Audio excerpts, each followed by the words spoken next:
Are you a fan of Billy Joel? While he does have quite a few songs that I like, I wouldn't call myself a fan. His song Why Should I Worry was probably the only memorable thing about Oliver and Company, but I do like some of his songs like Piano Man and We Didn't Start the Fire.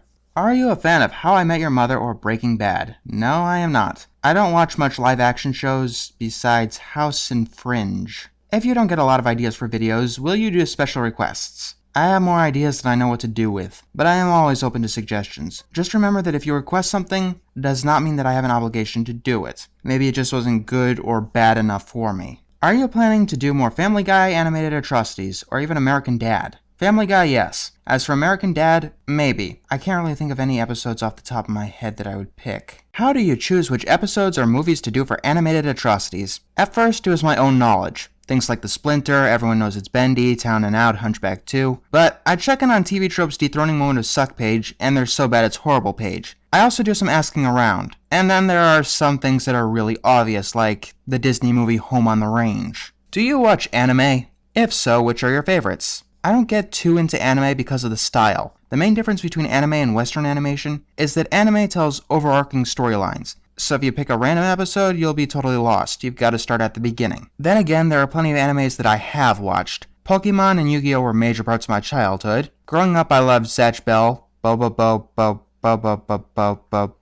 and Yu Yu Hakusho. I also really liked The Gregory Horror Show and I Me My Strawberry Eggs. That last one was really weird. Really good, but strange. And Gregory Horror Show and Zatch Bell are my favorites. I'm also getting into Kirby Right Back at You, which is definitely one of the better video game adaptations out there. Castle in the Sky and Nausicaa Valley of the Wind are my favorite anime movies, if you're curious about that. Would you do an animated Atrocity on the cartoon Phineas and Ferb? Maybe. I haven't watched it in ages. I'm gonna say what every other critic has ever said about the show. It's way too formulaic. It's just a new spin on the same tired formula in every episode. Or maybe they've grown beyond that, I don't know. You guys are gonna have to tell me if there's any good candidates. As for the show itself, the repeating formula doesn't make it bad, just it gets old. What's your opinion of Doctor Who? I have never watched Doctor Who, which is strange because it seems like a show that I would like. What are your favorite video games of all time?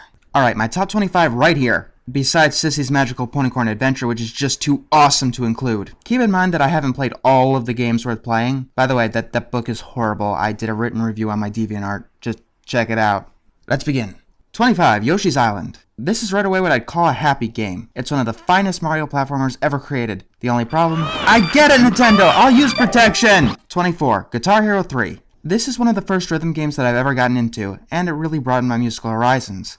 Knights of Sidonia can eat it, though. 23. Pandora's Box. If there's one game I could call underrated, it's this one. There are about 10 different puzzle types, and all of them, excluding image holes, are an intellectual delight. The only problem is that the game does not work on modern PCs. 22. Unreal Tournament. This is my favorite first-person shooter of all time. The atmosphere, music, and high-intensity action keeps me coming back and back. However, the level editor is really what hooks me. 21. Animal Crossing New Leaf. This is the Animal Crossing that I've always wanted to play. Back when the first one came out, I was just coming up with ideas that would give more and more to it. Like being able to build shit to make your town better. New Leaf seems to incorporate them all. Number 20. Earthbound. It's a game that gives me a strange sense of nostalgia, despite me never playing it as a kid. Even so, it strangely seems to take me back to my childhood, because it parodies 90s American culture so incredibly well. 19. Zuma Deluxe. It's a puzzle game that doesn't use its sense of randomness to decide to randomly kill you. It's one of the few puzzle games that always feels fair, and it provides actually decent challenge. Unlike, say, Tetris, which is incredibly easy until it decides to randomly kill you, or Bejeweled, which is entirely built on randomness. The Wind Waker. The Zelda series is my favorite video game series of all time because of its sense of adventure and freedom. The cartoony art style gives it its own unique edge, and it's actually the only humorous Zelda game to date. It'd be much higher on the list if it didn't take 3 fucking hours to open the world up.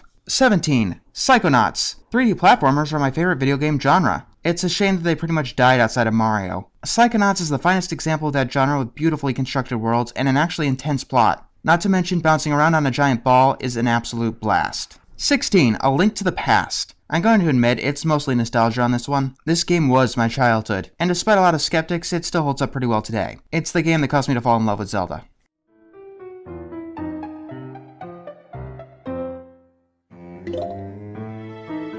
"14. Pokemon Ruby and Sapphire. My favorite Pokemon generation is the third one, oddly enough. I'm going to say right now that I skipped out on the second generation, so I don't know anything that downgraded from that. from my perspective, the third generation took a giant leap from Generation 1. Not to mention that I just love the calming environments and the tropical Pokemon. When my last Pokemon experience wasn't even in color, this game definitely managed to blow me away. 13. Roller Coaster Tycoon with expansions. I get to build my own theme parks, which is awesome. I get to charge people money to use the bathroom, which is even more awesome. I get to charge people $20 to get on a roller coaster that kills them. Even more awesome. That's actually part of the reason that I never got too into the third game. You know, besides all the people looking worse than that guy from Intelligent Cube, and the nighttime getting too dark to see anything. And yes, I know that you can turn the nighttime off, but that doesn't change the fact that I should be able to see shit. Number 12. Age of Empires 2.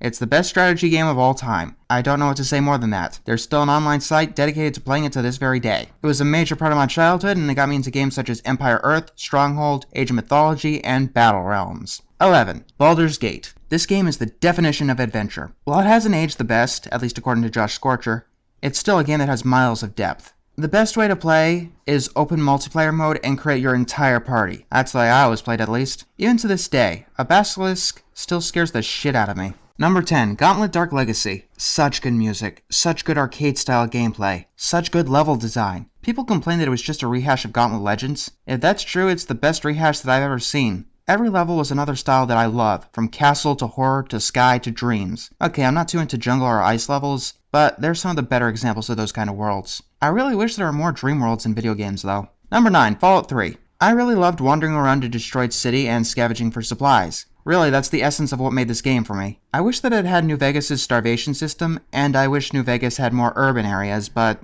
what can you do? Number 8.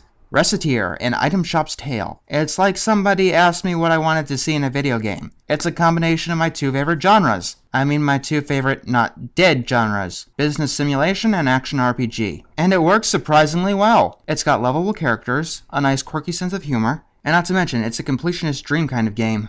Number 7. Super Mario Bros. 3, my favorite Mario game of all time. A bit less fun than Yoshi's Island, but I don't have to deal with the crying. Instead, I have to deal with the evil fish who wants to eat me, and the angry sun that wants to kill me. Number 6. Minecraft. Who hasn't played Minecraft? If you haven't played Minecraft, it's amazing. It's definitely the most free game that I've ever played, and it's my biggest time sink to this day. Number 5. Ocarina of Time. The first 3D Zelda game really blew me away. This game is absolutely epic, and it knows it. It wants to take you on an adventure, and it's quite an amazing one, with only a few hiccups. Number 4. Majora's Mask. My favorite Zelda game is Majora's Mask. Yeah, I'm really into the darker stuff, especially when it's married to lighthearted stuff. My favorite Disney movie after all is The Hunchback of Notre Dame, remember? Number 3. Beyond Good and Evil. This is probably what Wind Waker should have been. I don't normally like stealth games, especially when stealth mechanics come out of nowhere halfway through the game, but it's done really well here. The characters are compelling, and the gameplay is really fun. Even the minigames. Number 2. Terranigma. Mix the fun of a Zelda game and the beauty of a Final Fantasy game, and you have one of the most intriguing and even heart-wrenching games that I've ever played. Number 1. Morrowind.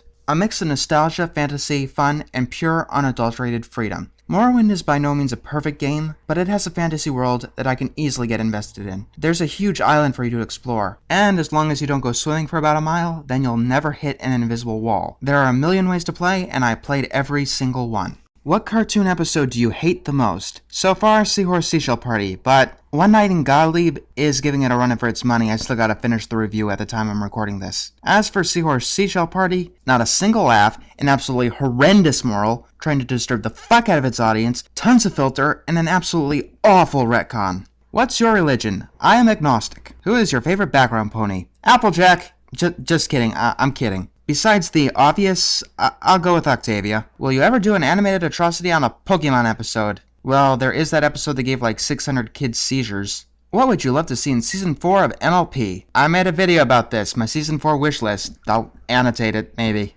Will you ever praise/rip apart any other kind of show besides animation? Probably not. I'm not too into live action shows. Unless you're counting anime, I'll probably dig into that at some point. Will you review Button Mash Adventures? The problem with that is that it's way too short. I hear it's a pilot, so I may review it after they've had a couple more episodes. I'll say right now that 5 minutes is my bottom limit for how long something needs to be before I can review it, since my reviews tend to be only half as long as whatever I'm actually reviewing. As for how I feel about it, I kind of feel the same way as I do about Wreck-It Ralph. I should find these characters annoying, but instead I find them funny and endearing. Although I do hope that the actual episodes have, stories. Who is your favorite MLP reviewer? I want to say Digibrony, but he doesn't consider himself a reviewer. And I want to say Paleo Steno, but Shout Factory happened. I'm gonna have to go with Skunk. Have you seen the Pony Thread Simulators? No, I have not. Favorite song from MLP? It's a toss-up between Celestia's Ballad and A True True Friend. Are you planning to do any reviews of good SpongeBob episodes? Yes, I am, but I'm not spoiling anything here.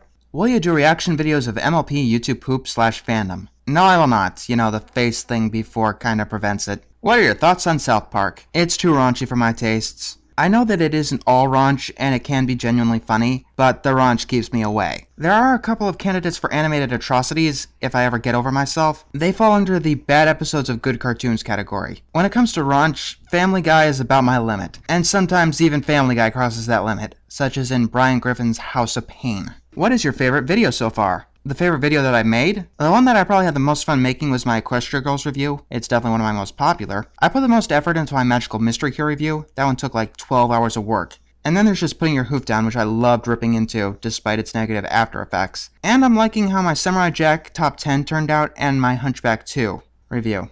Thoughts on Smosh? I don't watch them. Do you plan to review Teen Titans Go? If you guys want me to.